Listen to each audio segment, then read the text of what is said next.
Samantala, duda ang ilang mambabatas kung sisipot sa impeachment trial si Vice President Sara Duterte.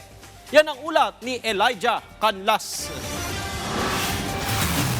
Aminado si House Deputy Speaker Paulo Ortega na hindi magbibitiw sa pwesto at hindi rin sisiputin ni Vice President Sara Duterte ang nakatakdang impeachment trial laban sa kanya. Sa kabila nito, mahalagaan niyang matuloy ang pagdinig para mapakinggan ng publiko ang mga sagot at paliwanag direkta mula sa kampo ng pangalawang Pangulo.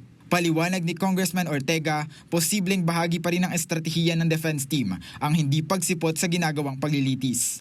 Ako tingin ko hindi pa rin siya dadalo. Anong basis na dun sa ganong pananaw ko? Kasi hindi siya dumadalo talaga eh. Kahit nung 19 Congress, hindi siya dumadalo. Saka hindi rin siya nag-oath. So sa tingin ko, hindi pa rin siya dadalo. May obligasyon ka sa taong bayan na sumagot.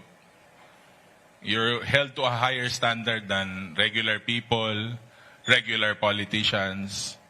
Eh, hinalal ka dyan eh. Sagutin mo yung taong bayan.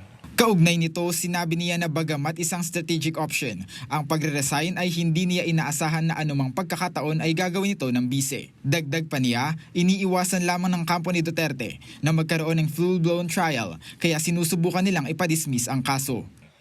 Pero ako tingin ko, hindi naman, opinion ko, personal kong pananaw, hindi magre-resign. Pero iniiwasan po talaga nila na magkaroon ng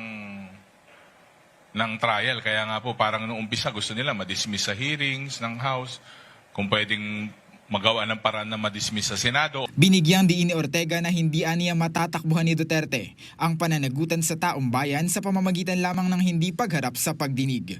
Ang tanging solusyon aniya ay ilatag na ang mga ebidensya at tapusin na ang paglilitis para sa taong bayan. Kailangan na mag-umpisa itong trial para makita na po lahat, mailatag po lahat ng sagot, ebidensya, at matapos na po, tuldukan na po, tapusin na natin itong impeachment trial na to.